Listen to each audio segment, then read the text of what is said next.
françaisdanslemonde.fr, la première plateforme multimédia d'aide à la mobilité internationale. Bienvenue sur notre podcast, je suis Gauthier Seyss et j'ai le plaisir de passer 10 minutes avec Florence Desjean, direction Milan.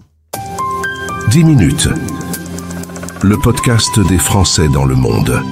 françaisdanslemonde.fr.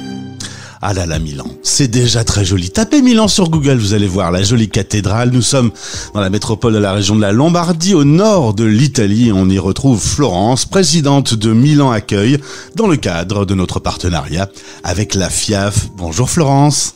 Bonjour à tous. Content de faire ta connaissance et de découvrir aussi cette ville italienne. Aujourd'hui d'ailleurs, tu m'as dit, ma maison est ici. Tu te sens vraiment milanaise, quoi. Je me sens vraiment milanaise. J'ai donné 15 ans en Italie. Oui, depuis qu'on est là, on est arrivé en 93. Quelques années, donc. Alors pourtant vous avez voyagé un petit peu. Déjà, ta naissance, elle est déjà dans le monde de la mobilité internationale. Ta maman est du nord de la France, ton papa est du sud-ouest, et toi tu nais au Canada. Tu nais à Montréal. Tes parents sont expats à ce moment-là, à ta naissance. Tout à fait. Oui, j'ai commencé sous la neige. Mais t'as pas de souvenir, hein 0-4 ans. J'ai pas de souvenir à part que je suis une personne qui a besoin du soleil. Ah ouais, donc c'est pas forcément là que t'aurais imaginé vivre ta vie. Non.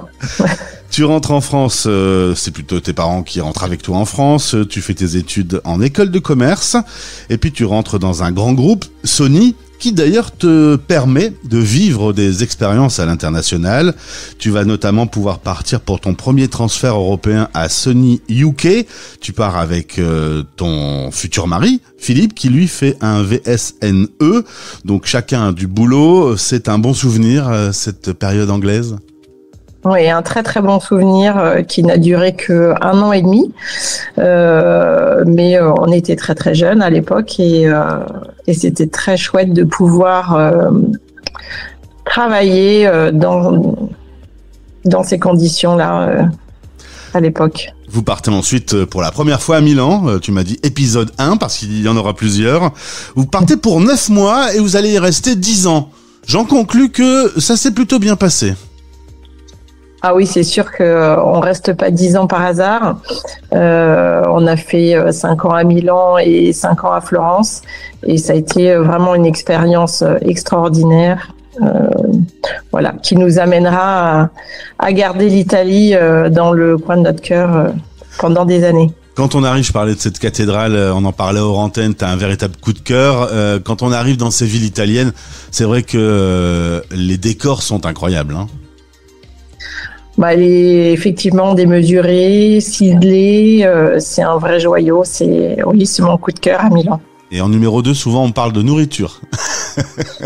Alors oui, évidemment, c'est associé à la pizza, aux pâtes, etc. Oui, mais c'est pas ma priorité. C'est plutôt une atmosphère italienne et une lumière très particulière. Alors, j'ai pas l'année, mais tu as 23 ans quand tu vas mettre un pied dans Milan Accueil. D'ailleurs, puisqu'on parle de la FIAF, tes parents étaient déjà dans l'association? Oui, moi j'ai été bercée par les accueils des villes françaises, en tout cas Paris. Et du coup, c'est assez naturellement que je vais rejoindre Milan Accueil en 93 quand on arrive. Tout à fait. Et d'ailleurs, tu as retrouvé le badge de 93. Oui. Alors en Italie, il y a 3 garçons qui vont arriver, enfin 2 en Italie, un en France. Vous allez ensuite, au bout de ces 10 ans, revenir en France et vous installer à Saint-Germain-en-Laye. Une vie parisienne dynamique. Les enfants vont d'ailleurs au lycée international. T'as dans un coin de ta tête que cette famille va rester dans le monde de la mobilité internationale, toi? On trouvait ça intéressant de pouvoir surfer sur une langue qui leur avait été un petit peu murmurée à l'oreille, puisqu'on est toujours resté dans un contexte d'éducation à la française, dans les écoles françaises en fait, de là où on est passé, sauf notre second qui lui a été directement parachuté en crèche italienne. Ah ouais. C'est quand même un atout pour les enfants d'avoir l'anglais comme bagage, le fait de pouvoir avoir vécu des cultures différentes, ça forge quand même pour toute la vie. Ah bah oui, aujourd'hui ils nous le disent, ils sont adaptables partout où ils vont.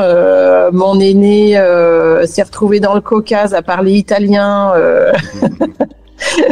et en Patagonie pareil. Donc oui, un goût du voyage en tout cas c'est sûr et sans doute un goût des langues. Alors, vu votre passion pour l'Italie, vous allez repartir en expatriation et ce sera pour Madrid. On n'est pas sans savoir que là, c'est en Espagne. C'est marrant d'avoir un coup de cœur pour un pays et d'aller en découvrir un autre, d'autant que ça a duré que 3 ans, tu m'as dit. T'as adoré cette période espagnole? J'ai adoré cette période, effectivement, de Madrid. C'était magique. Le contexte était magique. Madrid accueil était déjà aussi très très très puissante. Des conditions d'expatriation là pour le coup aussi sympathiques. Voilà, ça a été trop court, c'est vrai. Et puis des rencontres extraordinaires. 2019, épisode 2 pour Milan. C'est là d'ailleurs que tu vas prendre la place de présidente, puisque pendant la pandémie, ça a un petit peu bougé au niveau des effectifs. On va parler de cette grosse association parce que 350 familles et 1200 personnes à gérer, avec 55 bénévoles et plus de 40 activités. Vous chômez pas, hein? Ah non, c'est une grosse mission à plein temps pour tous ceux qui nous rejoignent. C'est bienvenue sur Milan. On a besoin. Je lance un appel, hein, j'en profite. Sûr. À toutes les bonnes volontés et puis à tous les sourires qui veulent bien rejoindre l'association. Alors, on a de quoi avoir le sourire. On est à 1h des lacs, 1h30 de la mer, 1h30 de la montagne. Il y a un peu tout, pas très loin, quoi, pour profiter, le week-end, par exemple.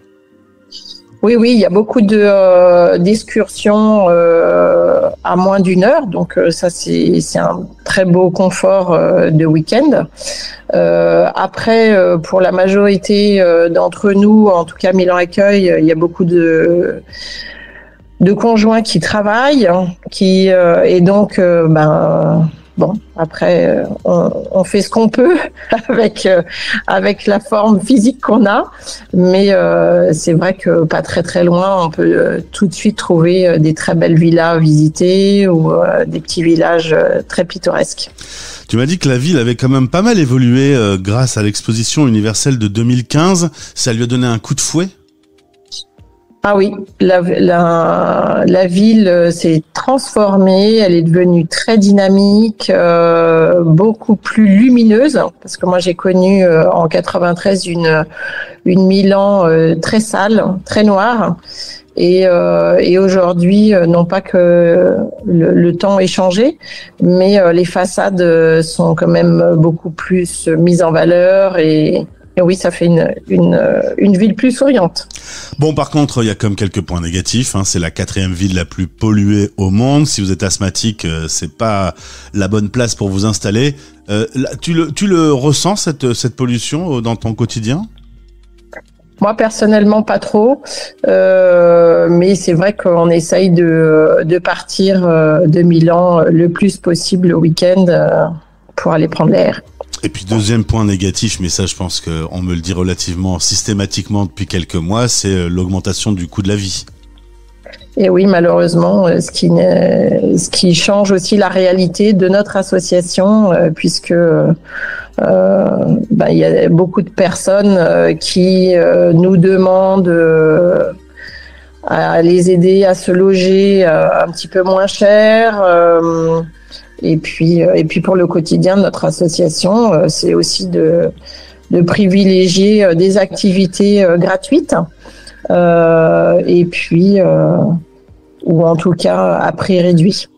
Voilà. On est sur la radio des Français dans le monde. On parle souvent de ce terme, d'être expat. Toi, c'est un terme que t'aimes pas beaucoup. Tu préfères déraciner. Mais il y a un petit côté tristoun dans le fait d'être déraciné, non? Ah non, parce que je pense qu'on peut prendre racine ailleurs. Donc il faut prendre Milan Accueil comme une pépinière. C'est joli.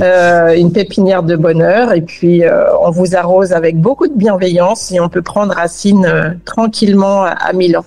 Est-ce que on peut vivre un choc, sachant que c'est un pays européen, un pays ami, l'Italie, il y a quand même des choses qui sont relativement similaires. Est-ce qu'au final, quand on débute une expatriation à Milan, il y a quand même des petites choses qui peuvent étonner? Oui, de toute façon, c'est toujours déstabilisant de changer de pays, de changer de culture, même si effectivement on est cousins par la frontière. Mais oui, tout n'est pas comme en France. Et mais donc, ça a son charme. Si on s'installe à Milan, il faut contacter avant son arrivée, il faut contacter les équipes de Milan Accueil. Oui, il y en a beaucoup qui le font, oui. Maintenant, c'est un réflexe. Eh ben, ça va te coûter 110 bisous, vu que je vais te demander de saluer et d'embrasser les 55 bénévoles, 55 x 2, voilà. Tu les remercies au nom de toute l'équipe. Merci d'avoir présenté Milan Accueil. Au plaisir de se retrouver ici. Oui, avec plaisir. Français dans le monde, Français dans